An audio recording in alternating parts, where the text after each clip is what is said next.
Hey, what's going on, everybody? It's your boy Kyle Summers, your licensed road therapist, and we're talking about that driving anxiety, so stick around.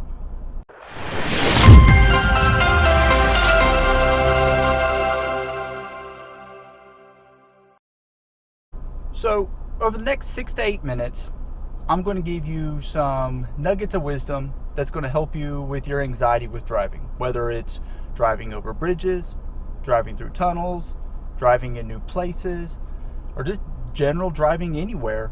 If that is something that triggers so much anxiety in you that is disrupting the quality of your life, you need to stick around. If you don't have 6 to 8 minutes to stick around and all those things are true going on in your life, I don't know what to tell you. So, driving anxiety, the thing that people with anxiety love to do is they love to plan.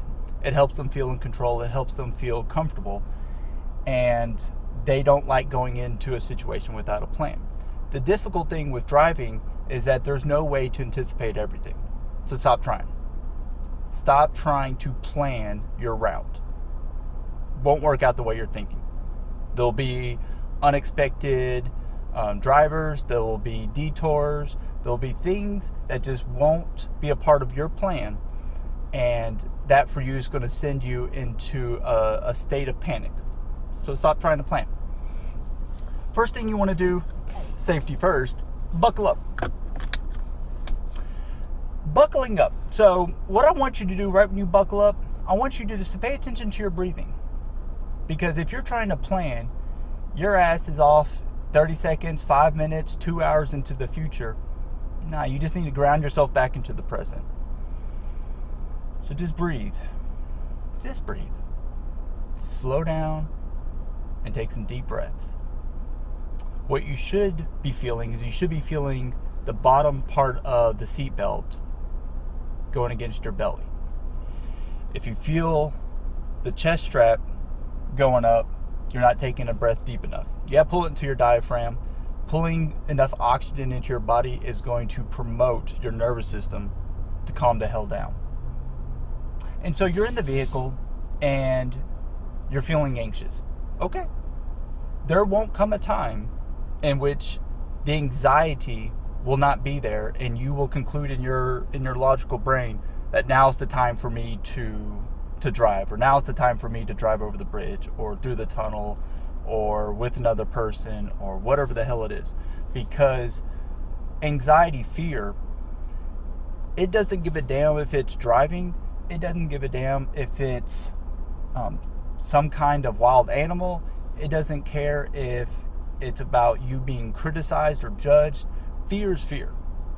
And we associate fear with keeping us safe. So however it started, however it got to the point that it is now, you associate driving or even being in a vehicle, but typically I'm specifically focusing on driving today, as a threat. And your brain is communicating to you and very clearly that this is a threat, you need to get the hell out. It will not get better without you driving. And you will feel anxiety while driving. Stop trying to fight it. Notice your anxiety, but don't try to react to it. So I'm feeling anxious right now. Okay. Where do you notice that? I notice it in my stomach, in my chest. My hands feel a little shaky. My face feels hot. Okay. Just breathe. Just breathe. Being in the driver's seat, we actually have that is an analogy to being in control, being in the driver's seat. When you are in the driver's seat, you are literally in control. My assumption when I work with people, or I'm talking to you people, is that you're not comfortable with feeling in control, or you don't know what to do with that control. Take inventory of it. What is it like to be in control? When do you feel in control? So I'm in control right now. What can I do? I can press on the accelerator hard as I want. Who's here to stop me? I can roll my window down. I can roll it back up. I can put it in reverse. And let's see, I can back up. Let me see, I'm going to back up to the edge of my driveway. So the people come in, it's going to look like I'm leaving. Oh, no, psych. And I'm just going to pull right the hell back up. Why? Because I'm in control of my vehicle. The other drivers don't get to determine what I do. I do. I'll turn on my brights, turn on my blinker, get my windshield wipers going. You're in control of your vehicle. Not the other people around you. You are. What does everything feel like in your vehicle? So there's going to be times while you're driving, when you're anxious, that your brain is going to be off somewhere else. It's going to be thinking about the potential threats. Just ask yourself, what do you feel? Feel that steering, that seat belt? Feel it on your belly? How's the car seat feel? You feel the floorboard? Focus in on the steering wheel. How does it feel in your hands? You feel that air hitting you? Maybe you turn up the radio. Maybe you turn it down. Maybe you roll the windows down. Pay attention to your senses. Your senses are going to ground you back into the present moment. So, let's go for a spin, shall we? Yeah, why not? We're 6.5 minutes into this video. It's probably going to be a lot longer than I thought it was. But hey, if you stuck around this far, maybe I've said some things that have resonated with you, and let's keep it going, right? Let us keep it going. My damn driveway has got this big ass hump going in and coming out of it, like they didn't cut it right. It's a pain in the ass. So when I'm coming up to a stop sign, I can brake however long or however hard I want to. I'm in control. If I want to just sit here and delay the person behind me from going, okay, they can wait. The thing that anxiety tells us to do is to be super concerned about the other drivers. What are they thinking about me right now? If I drive too fast, will they think this? If I drive too slow, am I far enough from them? Tell yourself, screw them. Screw what they think. It doesn't matter. It does not matter what they think of you. If they happen to think that you're a bad driver for one reason or another, ask yourself, how does that impact me? Will I ever see that person again? And if I do see that person again, okay. So they don't like the way that I drive. Welcome to the other 300 million people in this country who don't like other drivers. Everybody has a rather overconfident sense of their ability to drive. It's very easy to criticize other drivers. You might be worried that you may make a mistake. Okay. Again, welcome to driving. About 300 million people make a mistake every day driving. It's okay. Remind yourself what you've learned. So, the ability to stay in a lane. Okay, got that. I can go however fast or however slow I want to. If I want to hit the speed limit and put on cruise control, guess what? I got that right. People behind me? Okay. Just breathe. If you're feeling anxious, that's okay. That is okay. All your body's doing is communicating to you that there's a threat. You've avoided this, and that threat has grown stronger. It seems more daunting. That's okay. The more you do this, and again, you don't have to drive far in order to desensitize yourself to driving, to lower your fear response. You don't have to drive far. You can practice pulling in and out of your driveway. You can go down the street in your neighborhood and come right back home. And I actually suggest that you work in stages such as that to grow comfortable. Because the more you inoculate yourself and you do the thing that frightens you and you realize that you're okay, you will begin to lower that fear response because your brain's like, oh, this is not a threat.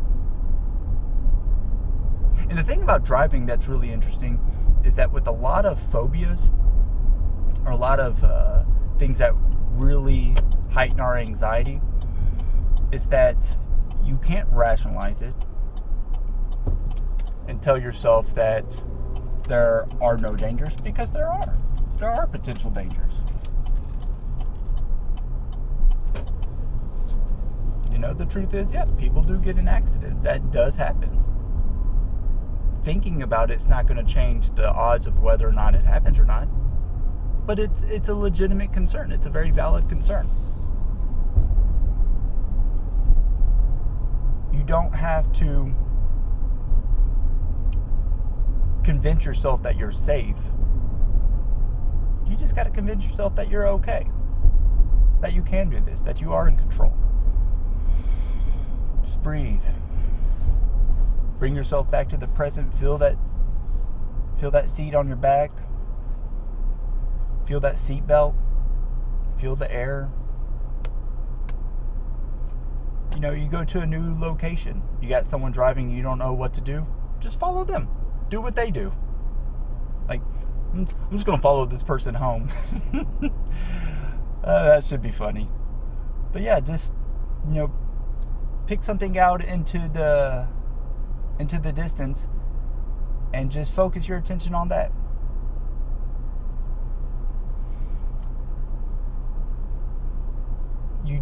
You want, the more you drive, the more you practice it, the better. I cannot stress that enough. You've got to convince yourself, what's the payoff? What's the life for you if you did decide to drive more and you learn how to be comfortable with it? What's the payoff? You know, can you feasibly just do Uber all your life? Can you rely on others, family members, friends for rides? Are you able to convince yourself that you can just make up a story or whatever the case might be when someone asks you why you don't drive? Or are you growing tired of that and you're ready for a change? Doesn't matter how old you are. It doesn't freaking matter.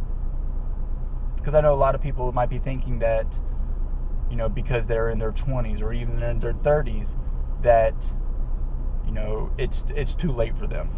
They missed their opportunity between, you know, 16 and 19, and now it would just be weird, and it delays them from even trying. No, that's just you rationalizing of how much anxiety this is causing you. You're just finding an easy out.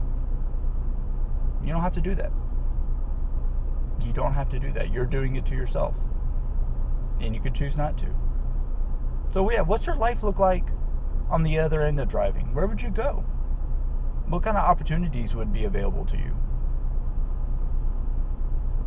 And just constantly redirect yourself back to the present. Ask yourself, what do you feel? Focus on your breathing.